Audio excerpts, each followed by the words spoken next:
Ashwin Sweets and Snacks Christmas Collection 2025. Order now. All India delivery available.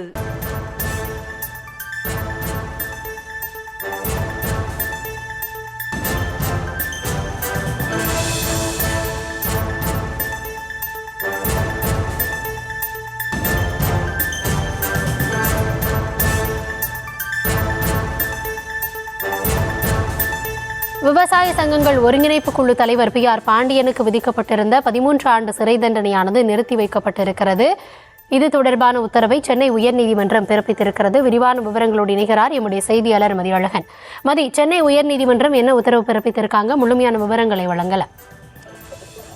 Kaveri delta பகுதிகளில் ONGC நிறுவனம் எண்ணெய் எடுப்பதற்காக ஆழ்துளை கிணறுகள் அமைப்பதற்கு தெரிவித்து தமிழக விவசாயிகள் சங்கங்கள் ஒருங்கிணைப்பு குழு தலைவர் PR பாண்டியன் தலைமையில் திருவாரூர் மாவட்டம் கரியமங்கலத்தில் கடந்த 2015ஆம் ஆண்டு போராட்டம் நடத்தப்பட்டது. இந்த போராட்டத்தின் பொழுது ONGC நிறுவனத்தின் சொத்துக்கள் சேதப்படுத்தியதாக PR பாண்டியன், பஞ்சாயத்து முன்னாள் தலைவர் செல்வராஜ் உள்ளிட்ட 24 பேருக்கு எதிராக உத்தரபாண்டியம் காவல்துறை வழக்கு பதிவு செய்தது. இந்த வழக்கை விசாரித்த திருவாரூர் அமர்வு நீதிமன்றம் PR பாண்டியன் மற்றும் செல்வராஜுக்கு தலா 13 ஆண்டுகள் சிறை தண்டனையில் 13,000 ரூபாய் அபராதம் விதித்தது.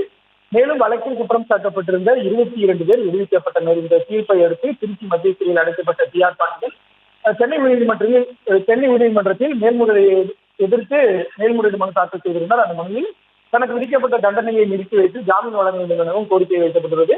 இந்த மனு நீதிபதி சுந்தரமோகன் முன்பு விசாரணை கொண்ட பொழுது மனுதாரர் சார்பில் ஆஜரான மூத்த வழக்கறிஞர் V. ராகவாச்சாரி விவசாயி என்ற முறையில் போராட்டத்தில் ஈடுபட்டதற்காக 13 ஆண்டுகள் தண்டனை விதிக்கப்பட்டதாக கூறினார். 22 பேர் தண்டனையிலிருந்து விடுவிக்கப்பட்ட நிலையில் 20 மட்டுமே தண்டிக்கப்பட்டுள்ளதாக கூறினார். இதனையடுத்து PR பாண்டியன் மற்றும் செல்வராஜ் ஆகியோருக்கு விதிக்கப்பட்ட தண்டனையை நிறுத்தி வைத்து அவர்கள் இருவருக்கும் ஜாமீன் வழங்கியும் நீதிபதி சுந்தரமோகன் உத்தரவிட்டார். இதன் மூலம் இருவரும் சிறையில் இருந்து வெளியில் வர உள்ளனர்.